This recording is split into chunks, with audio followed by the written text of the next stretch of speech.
Welcome to Artificiality, where minds meet machines. We founded Artificiality to help people make sense of artificial intelligence. Every week, we publish essays, podcasts, and research to help you be smarter about AI.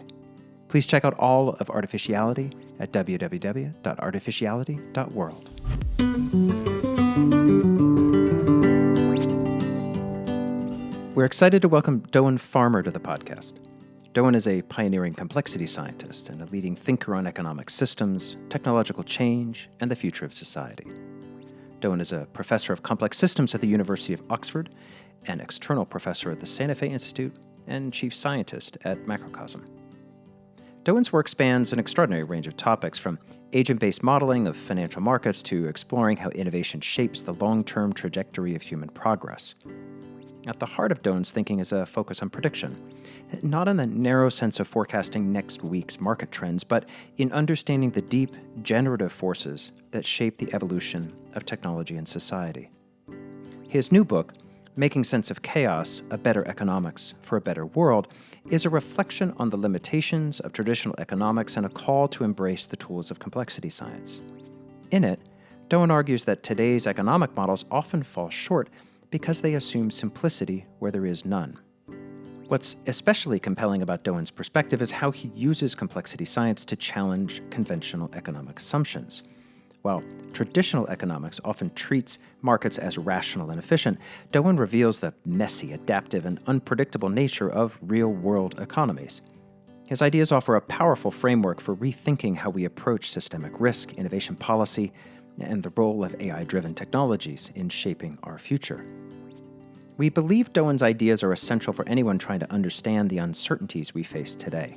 He doesn't just highlight the complexity, he shows how to navigate it. By tracking the hidden currents that drive change, he helps us see the bigger picture of where we might be headed.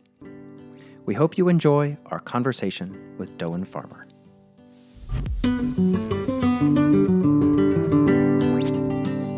Doyne, thank you so much for joining us. We're really excited to talk to you today. Well, it's great to be here.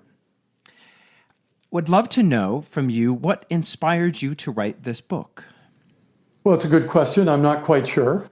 I think I wanted to reach a broader audience. I felt like I wasn't penetrating academic economics, and maybe by writing a more popular book, I could seep my way in through the back door.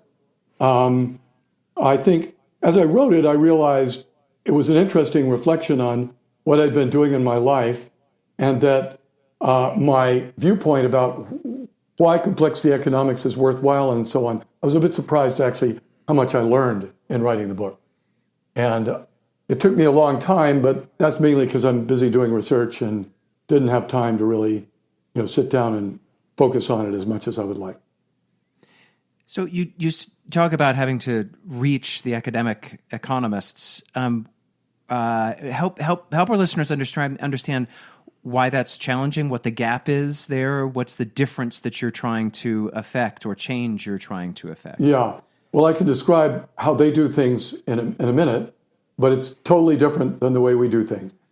And so they're naturally resistant to that. They've been doing economics the way they do it, building on it for more than a century.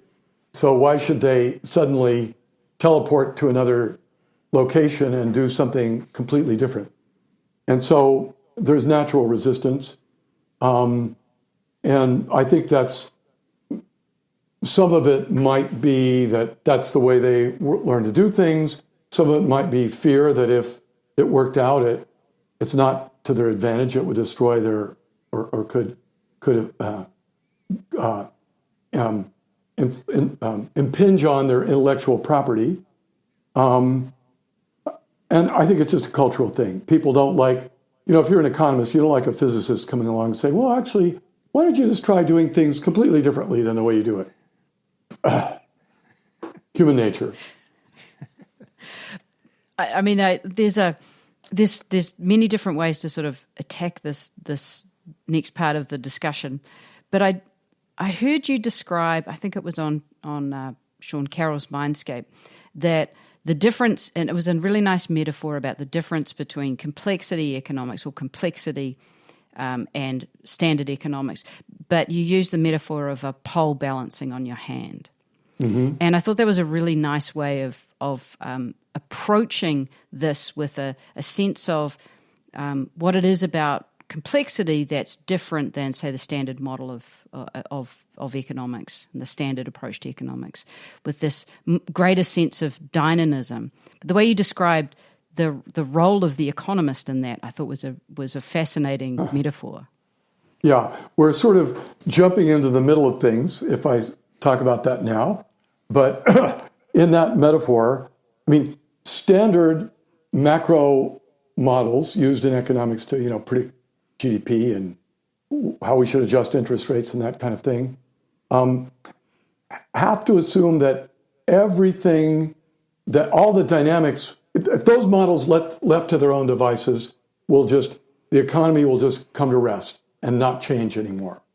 So to introduce change, those models assume that we get kicked, a shock. Zeus hurls his lightning bolts down at us, and then the economy responds. And so in that view, and the metaphor with the pole was, imagine the pole is the economy, and I start with a pole perfectly vertical, that I have it, say, sitting in my palm. You can do this experiment yourself. You need a pole about at least 3 feet long. Otherwise, it's not stable. Can't do it with a pencil very easily. And think about the angle the pole is making to vertical as the deviation of the economy from the optimal path it should be on. And so now if you do this experiment balancing a pole, you'll see that the pole starts to wobble. You can make it more or less vertical, but not exactly vertical. Now, an economist would explain this by saying, your hand gets knocked, you, the economy, are a perfect pole balancer, so you set the pole on the path to become vertical again, as efficiently as possible, but before you get there, somebody knocks your hand again, and so the pole goes out of balance. So we're getting dynamics in the economy because we're constantly receiving shocks from the outside that cause it to move. In contrast, well, that might be true if I were on a ship, that the ship really would be knocking it all the time, but I wouldn't be optimal. And as you can see from the fact that if I'm in a perfectly stationary environment without any air currents or anything, the pole still wobbles. Why? Because I'm not a perfect pole balancer. I overshoot and undershoot, and my hand moves around. The pole moves in a certain characteristic way because it has a natural frequency of oscillation, but there's what we would call endogenous motion, meaning the motion just happens from within the system. There's nothing outside knocking it. It's an intrinsic property of a person holding a pole in their hand. And so that's, and by the way, the motion's chaotic in the mathematical sense of the word. And that's, so that analogy I was using to say, think of the deviations of the angle as like the business cycle. Unemployment is fluctuating around as stuff happens in the economy. This is an illustration of how it can happen from within the economy, and why the fact that we're not perfect at maximizing our utility, as they call it in economics, why that matters. The fact that we're imperfect really does matter, and so anyway, hopefully that was clear. No, I think that's great, because what it does is just implant this image that there's something different about the role in the mind of an economist than the role that you have in your mind as a complexity economist, if you like, and as a physicist, that you take a different view of your own role. Well, yeah, I don't know if I'm taking a different view of my own role. I'm certainly taking a different view of the right way to do science, to come up with models that can help us understand and predict what the economy will do and guide us towards better policies. And that's certainly my different perspective coming at this as a physicist and as somebody who's done, was one of the founders of complex system science and have been doing it for my whole life. Coming to economics with that perspective from the very beginning, that certainly makes a difference. So let's step back and describe the difference that you're proposing, or that you describe in your book, of complexity economics versus standard economics, just to make sure our listeners understand the real sort of core, difference between the two. Yeah. So let me first describe mainstream or standard economics. When an economist wants to make a causal model, and I want to distinguish here models, economists do a lot of stuff where they just take data and make inferences directly on the data by fitting linear functions to the data. They're great at that. That's not what the book's about. The book's about cases where we want to build a model where we try and identify the causal mechanisms and we have more of an understanding of what's going on. So an economist begins by assigning all the agents, that is the entities making decisions, people, companies, even governments, a utility function. So what is it? The utility function is a scorecard. It basically says that agent likes something better than other things. And so they begin by doing that. That scorecard in a macroeconomics model, and a lot of my books about macroeconomics, would typically be, for a household, consumption. They make the assumption that households want to consume as much as possible. Although they may not want to consume in that instant as much as possible because they're looking ahead. If it's a company, it might be profits, assuming the company wants to maximize their profit. And so they write that assumption down with a mathematical equation, and then they give the agents a model of the world.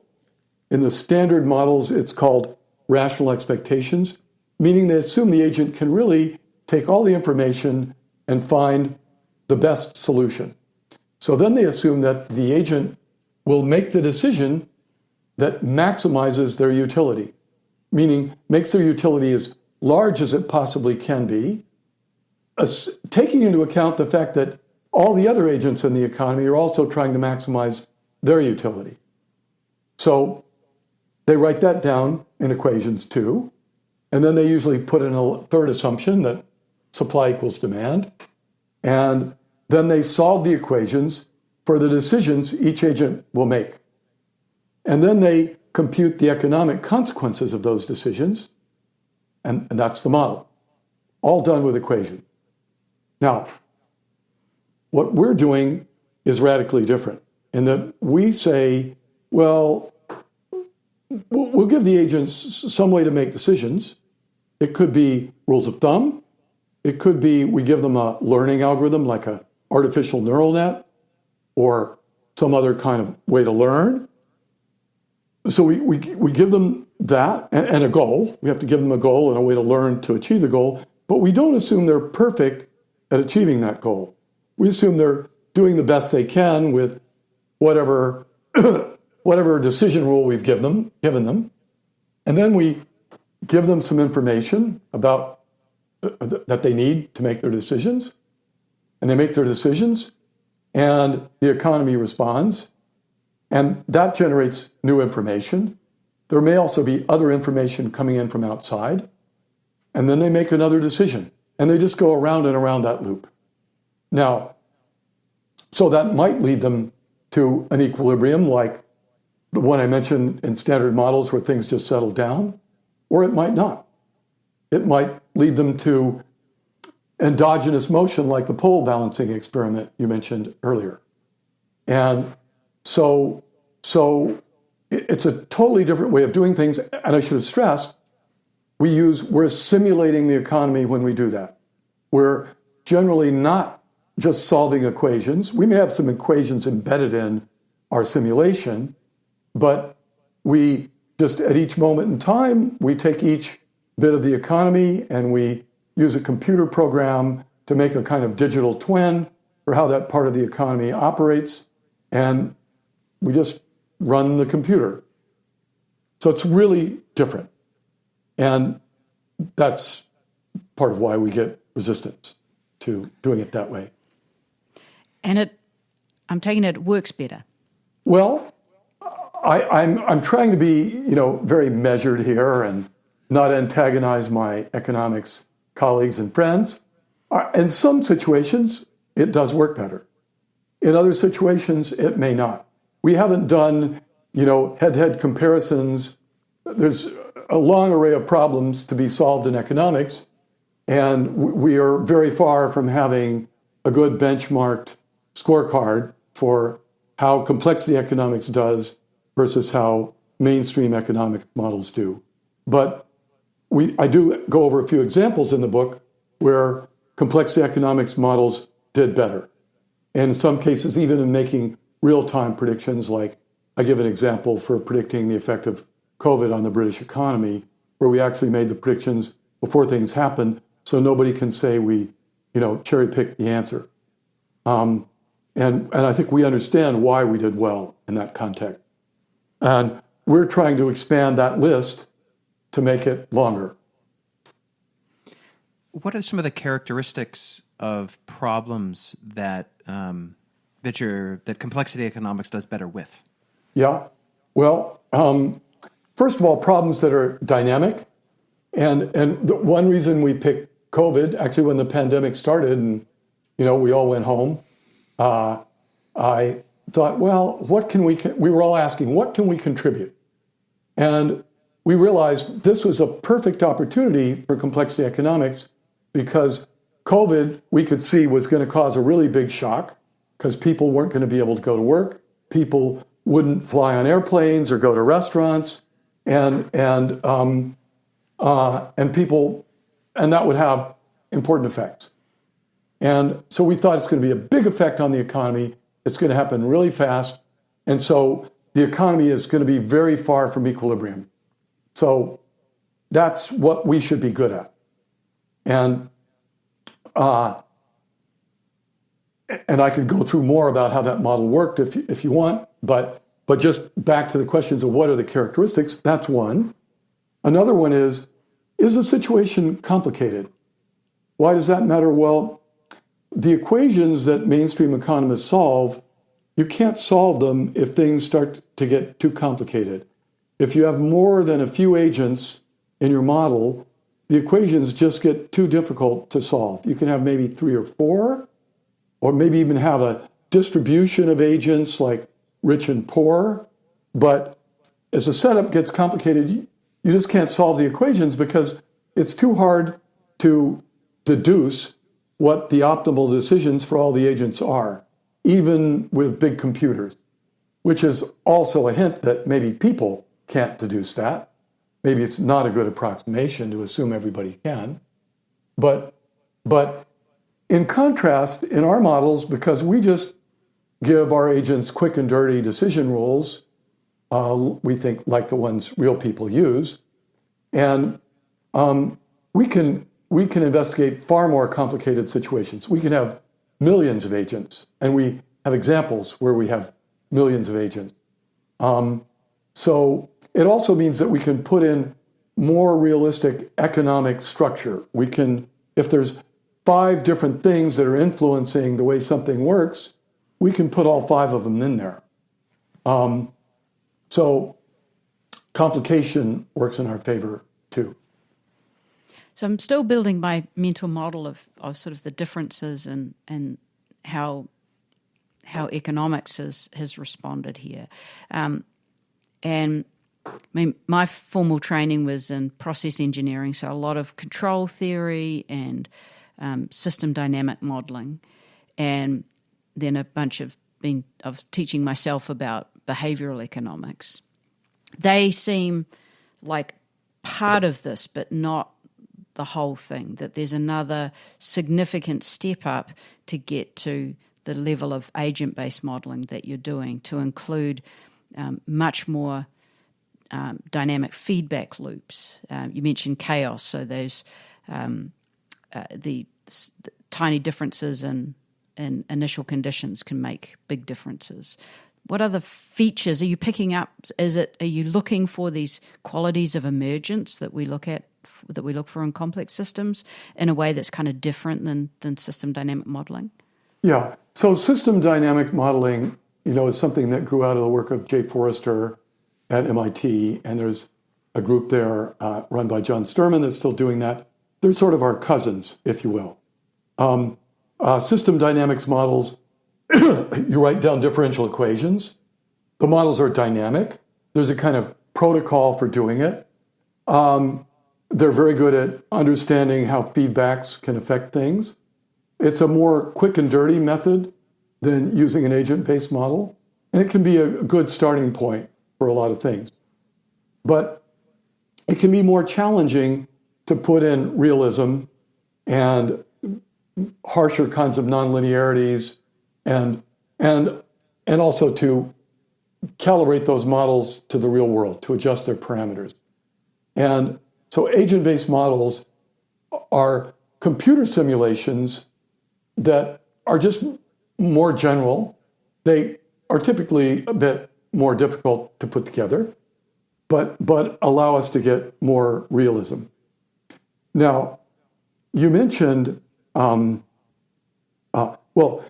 complexity economics is certainly a branch of complex systems. We're applying complex systems methods to economics, and one of the key things that one does in complex system science is simulate something. You identify who are the actors, how do they interact with each other, you write all that down in computer code, and you do a simulation to see how the actors interact and where that leads you. And the fascinating thing is you often see emergent phenomena where the result is qualitatively different.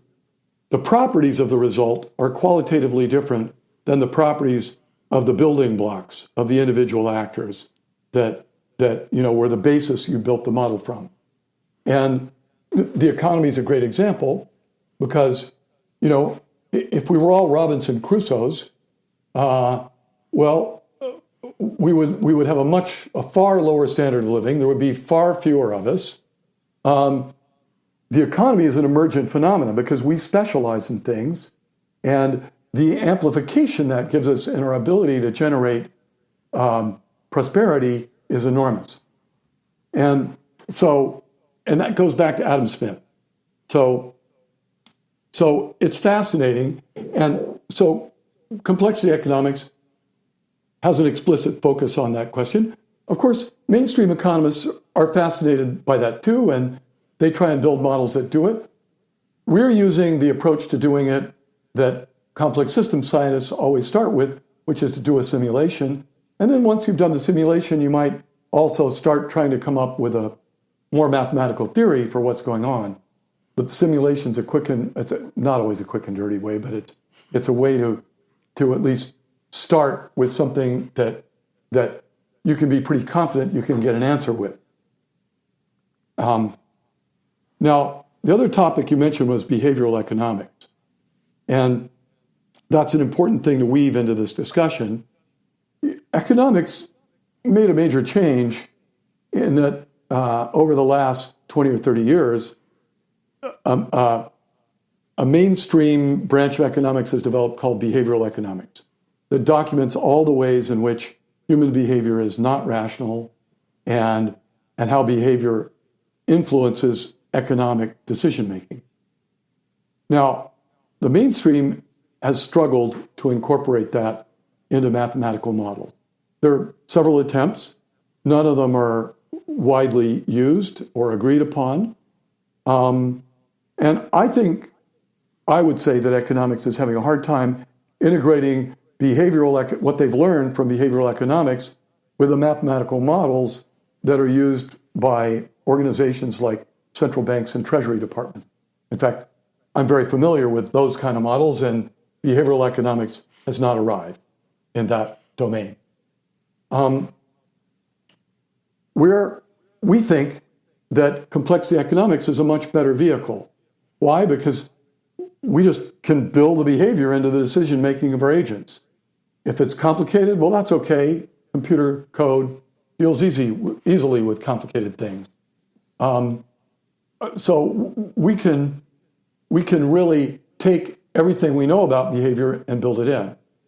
Now, the behaviors we usually need are very context dependent. Like if you're a firm, how do you set the prices of the goods you make? How do you decide how much to produce? If you're a household, how do you decide what you're going to consume and how much you're going to save? How do you decide whether or not you're going to buy a house? So they're fairly context-specific decisions. But they have many behavioral features in the models that we put together. So we think this is a good way to integrate what has been learned about behavioral economics with modeling the economy in general. To get to a level of computational, skill or capability, I guess is the word, feels like it's a pretty big step. This is not, the work that you do is not something that's you can just drop into the finance department of a company or certainly not into a household. How do you think about the path to broader adoption of these kinds of ideas and techniques, and everything from people working in companies or trying to make decisions about their own economic well-being, the different kind of intuitions that might be useful before you can get to some degree of modeling or simulation that really does. And when you're talking about agent-based modeling of millions of agents, that just doesn't feel like it's something that anyone can do, obviously. Yeah. You need to compute some computer power, although surprisingly, some of my students have managed to run models with millions of agents on their laptops. Computers have gotten a lot better, and but you're getting a very important point, which is that you can make a little toy agent-based model as an individual, and there are many, many great examples of those that can even give us important insights about things. I go over many of them in my book.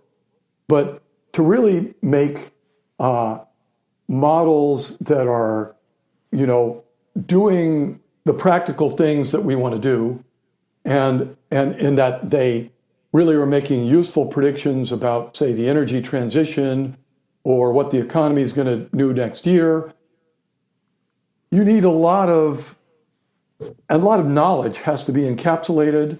There's a serious software engineering project to bring all the different parts together in a way that makes it easy to play with the model, to calibrate it against real data. That's a whole enterprise in and of itself. And so when we start building more realistic models, we typically end up with large teams working together, playing specialized roles. In the macro model that we just released a few months ago, for example, one guy did most of the coding, several people contributed to the economics part, one person was specialized in the algorithm for matching the model against data, and several people did a lot of work gathering the data and cleaning it up so that we could feed it to the model. We actually have a whole module for taking the raw data, ingesting the data, and putting it in the right form so the model can use it. And then there's a whole other body of code for taking the output of the model and diagnosing and understanding what the model's telling us. So there's a lot of complicated things to be done.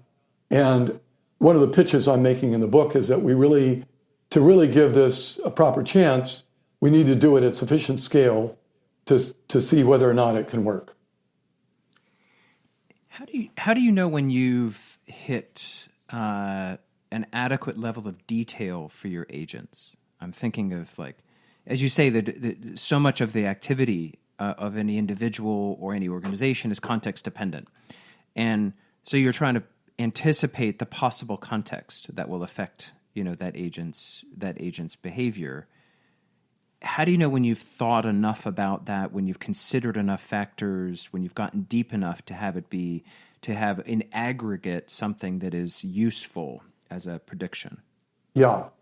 So several different things. One is you try and figure out a way to have a scorecard that can tell you how well your model's doing. How well does it fit the data? How good are the predictions that it's making on data it hasn't seen yet? So that's very important. So they have a way of testing your ideas to see whether they're working or not. But in building the model, you have to use intuition.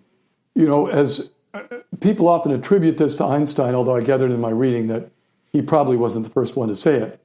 But a model should be as simple as possible, but no simpler. So you start out on the simple side, you add something, you see what it does, you add something else, you keep adding things, and you have to use your intuition about what you think really matters and what doesn't. The fact that you have brown hair is probably irrelevant to your economic decision making unless you're buying, hair dye. But so we probably don't need that in the model. But the fact that you have a college degree probably is important to your decision making. Your age is probably important to your decision making. If a company is a small company or a large company, that will affect the way they make decisions.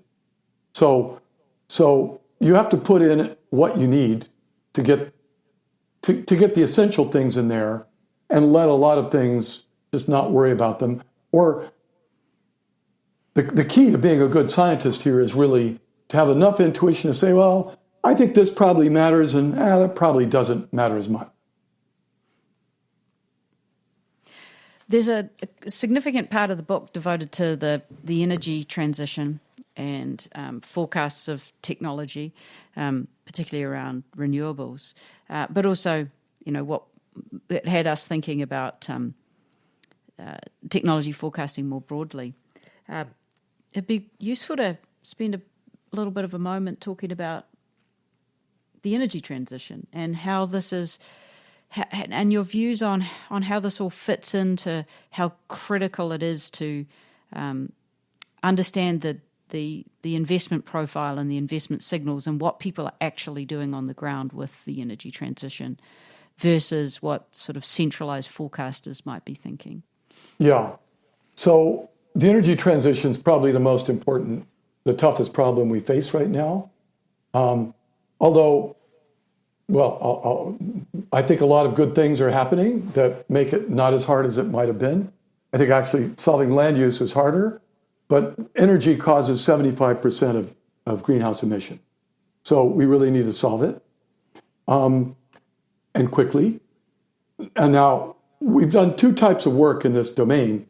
One is on just gathering historical data about past technology transitions and trying to understand what that has to tell us about this transition. And so we've gathered a lot of that data, and what we found is that a couple of things. One is that different technologies behave really differently. Fossil fuels cost about the same now as they did 140 years ago once you adjust for inflation. Solar energy costs 1/10,000th what it did when it was first used in 1958 for the Vanguard satellite. So they behave really differently. Solar energy has been coming down at roughly 10% per year for 70 years. And so when we're making our bets about how to make the transition happen, we want to bet on technologies that are easy to improve, and that we need to think about what things are going to cost in the future as well as what they cost now. And because those can be very different. Solar energy, I made a prediction in 2010 that solar energy would be as cheap as coal-fired electricity by 2020, and it was viewed as a crazy prediction. And turned out, if anything, I was too pessimistic. But so that's very important. And second part is on how fast the technologies get deployed. Well, people say, oh, we're not making the transition fast enough, which is true. I wish it were going faster, but it's better than most people think because technological change is exponential. So solar energy has been increasing in global deployment at 30% per year for the last 40 years. And so if you just extrapolate that into the future, it would take over electricity in about 10 or 11 years and take over the whole energy system in another 5 or 10 years.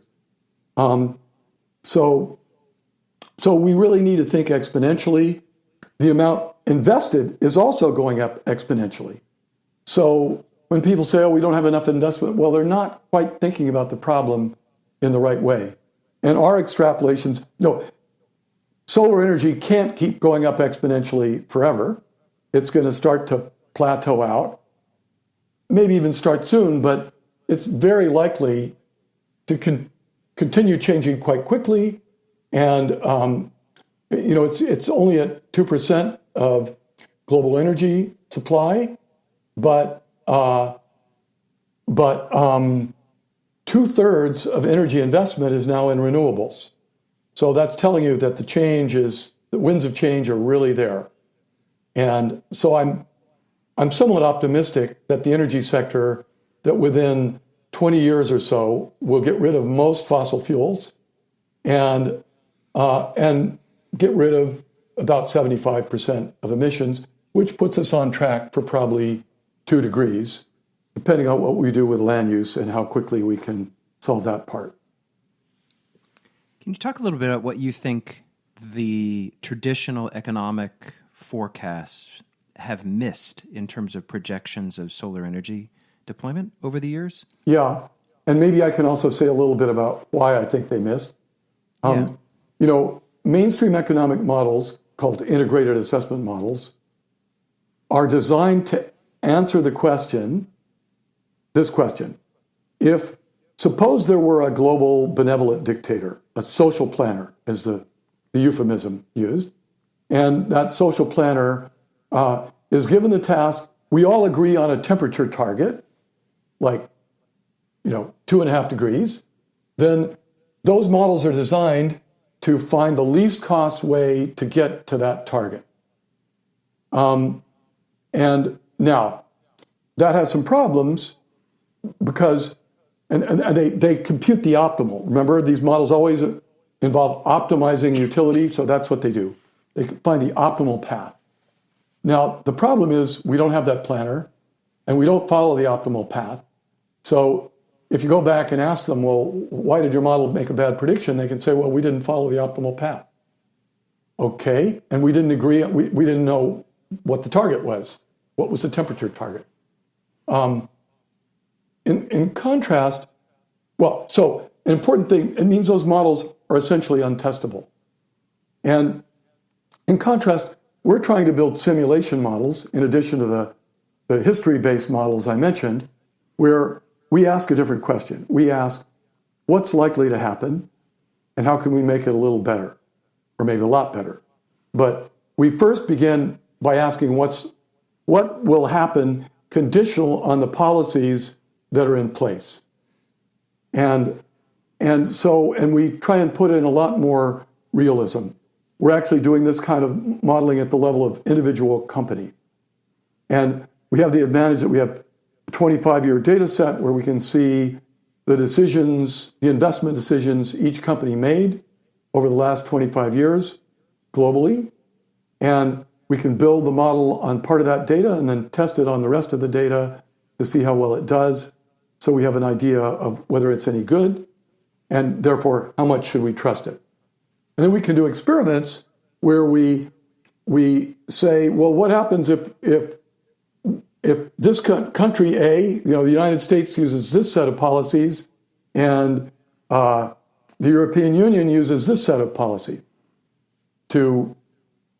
and see how that changes the behavior of the companies and what the outcomes are. And we can experiment with different policy mixes to see which ones work and which ones don't, and how they affect prosperity as well as how they affect the pace of climate change, the smoothness of the transition, and so forth.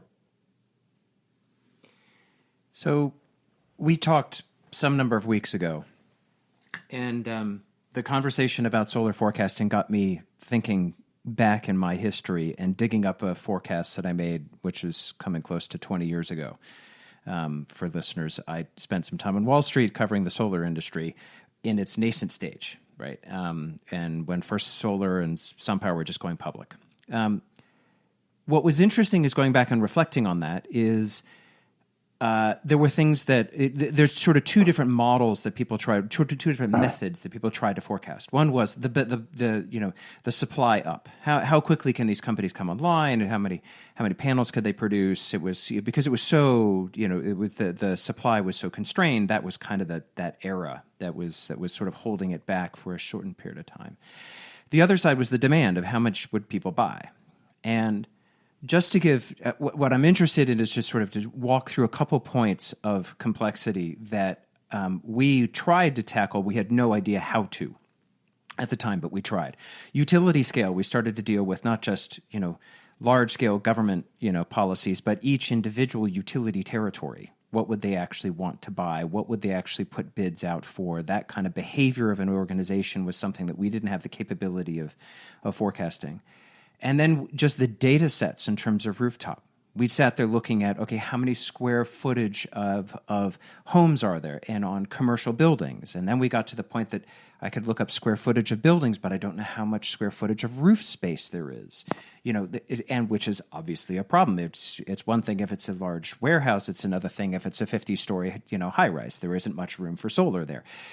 That level of data was just sort of unavailable. And then the agency is what I'm so fascinated about, is because even if we could say there's a break even and it's going to make sense economically, there was no method and a model to put in there, say, well, someone would buy it because, like, as you're talking about agent-based modeling, having that thing of saying, aha, well, we now know that if it's this much cheaper, these types of people, these types of organizations will actually make that choice to move ahead.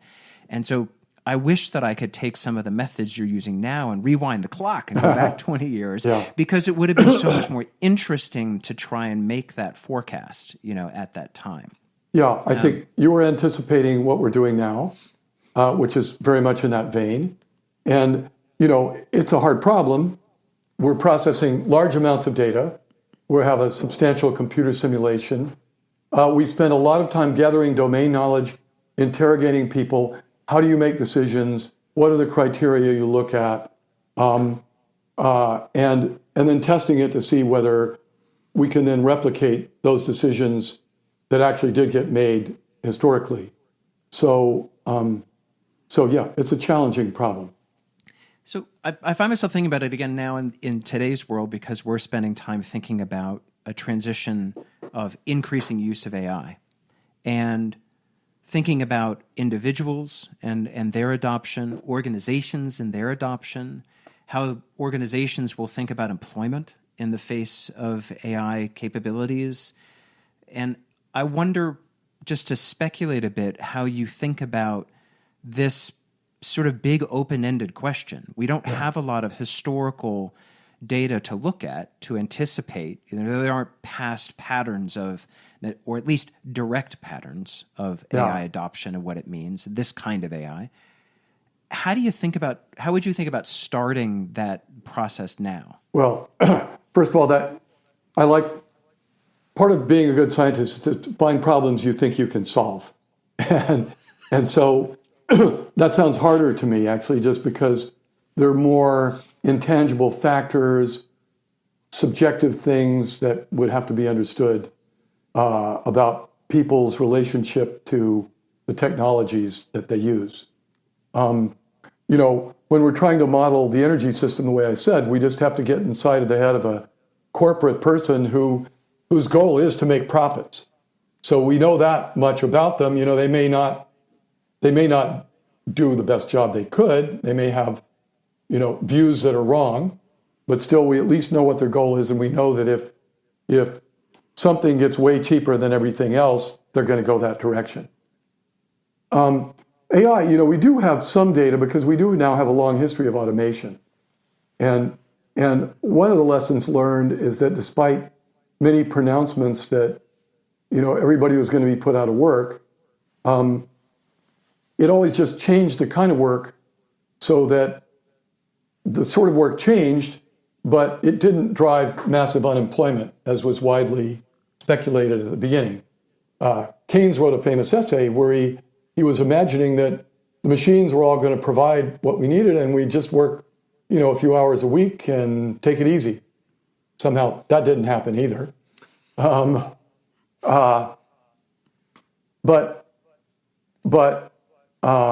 this time may be different. I think it's just a really hard problem to say how we're going to adopt AI and where it'll go, other than I think it's pretty clear that it's a big deal and it's going to make a big difference in a lot of different domains. And, I see it in my own domain. I mean, some of my students instantly became better writers when ChatGPT came out. And, that was great. You can now use it to write the boring parts of computer code that you don't want to do. It's pretty good at straightforward code writing. And so that's already chipping. I mean, but the question is that going to put programmers out of work? Or is it going to just mean they become more productive? So far, I think it's the latter. But we'll see. How would you be thinking about it? What would you bring to it that's very different than the way that the classical economists are bringing to this question? What are the things that you think you're going to think differently about when you study this problem? Well, I wouldn't be afraid about simulating, and if I had the right idea about how to do the simulation. Economists are doing some thoughtful things on this question. But, we would go more granular. The economics papers that have been written assume there's like 3 categories of workers: highly skilled, skilled, and unskilled.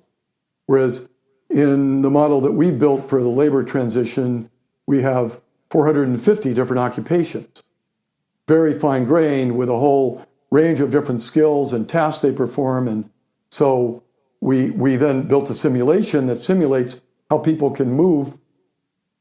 will move from one occupation to another during a transition like the artificial intelligence transition. So we wrote a paper on that topic, and what we were able to see is that, it really takes time for the system to adjust. We could estimate those times and see the effect on long-term unemployment, and so forth. But we had a simulation model that had much more granularity than the mainstream papers that have been written so far.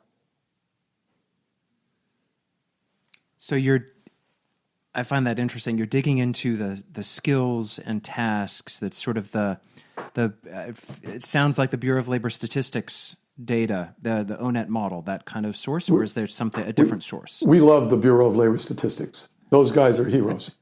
Yes. ONET's a wonderful data set. That was actually key for our COVID model. Because 2 of my graduate students were really experts on that data set, and they immediately said, I think there's something in that data set that tells us how far apart people in different occupations work to each other. And so, so we went in and said, well, if people in a given occupation work closer together than 2 meters, then they aren't going to be able to go to work anymore. And so that allowed us to predict which industries wouldn't have the labor they needed, because they had a map from occupations to industries telling us how many of each occupation work in each industry. And that was a key step for predicting the size of the shock. And it did a great job. I'm envious of your computing capabilities. About 10 years ago, we used that database to do some level of prediction of AI adoption. And I rapidly broke Excel because that was sort of my limits, and crashed things regularly. But it's a fascinating data set to start with, to think about what people do, why they do it, and we layered in an importance of each to help understanding what was really important, which would therefore we extend that into thinking about what the value might be of that change, right? So if something's important and valuable, might invest the time to actually learn something new and do something different. Whereas if it's kind of low value, maybe not. Maybe it's not worth a change. But we didn't have the robustness of some of the historical patterns that you're able to apply, right? Some of the past transitions and some of to be able to have modeling behavior change based on past behavior change, not just, well, we think they might, which was kind of the limitation of where we were working with. So I think there's an important change here clearly that's come through just the increase of compute power and the ability for you to work with much bigger data set than even 10 years ago was really possible. Definitely. That's such an interesting creative insight that there was a spatial aspect that you could infer from that data set, and that 2 meters was a judgment call. We say if it's below 2 meters, those people can't go to work. And 6 feet of distance. Yeah. It's fascinating. Yeah. Feels like a human creative step to come up with that idea. Yes. Yeah, well, I have some great students and ex-students, and we love data sets in complexity economics that have richness and detail, like that data set, kind of ideally suited for an agent-based model. So what are you working on now? What's the next problem or problems that you're trying to tackle?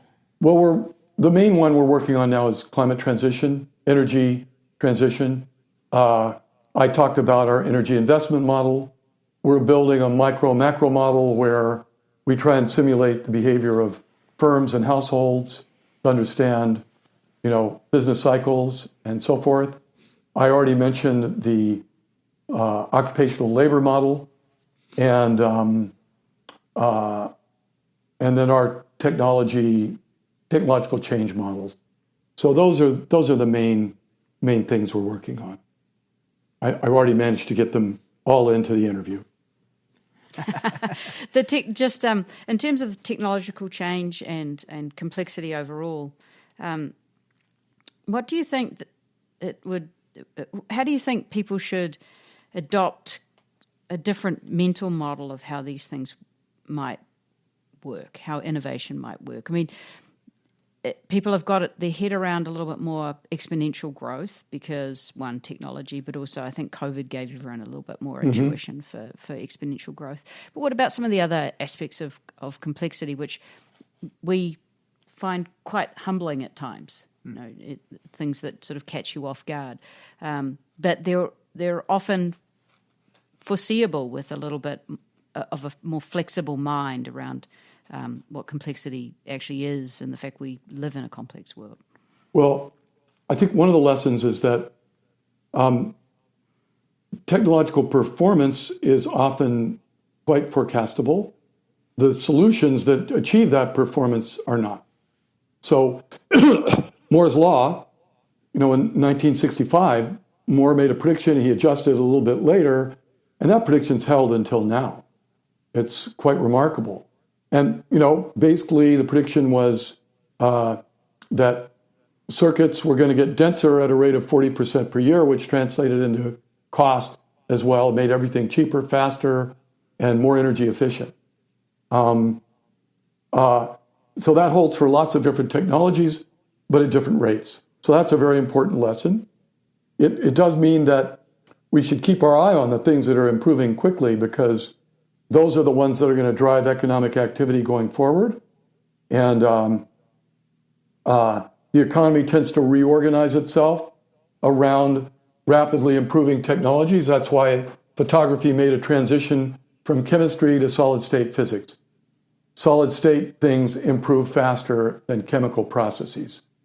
But, we're looking at, if you look at the statistics for genomics, the improvement's been amazing.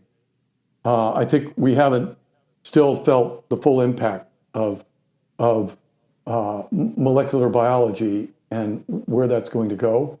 Quantum computing, despite the fact that it's still not commercial, it has been improving quickly. And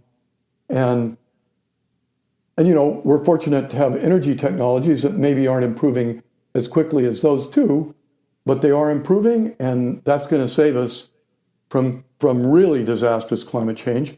2.5 degrees is already pretty bad. But I think they're going to keep us from going to 4 degrees. And so, thankfully, we have the solution when we need it. we need to always be asking ahead, what are the side effects? That's something I hope we can start to model better of change. The unanticipated side effects, we can hopefully anticipate them more and head them off. And so I hope we can just use these methods to get better guidance. Thank you so much for taking the time to talk with us today. This has been really fascinating, and I'll say it again, I'm envious of the work that you get to do because you're digging into problems that I found fascinating for a very long time. But it's been great. I really appreciate your time. Yeah, thank you very much. Thank you for the interview. It was great, and I feel very lucky to be able to do what I do.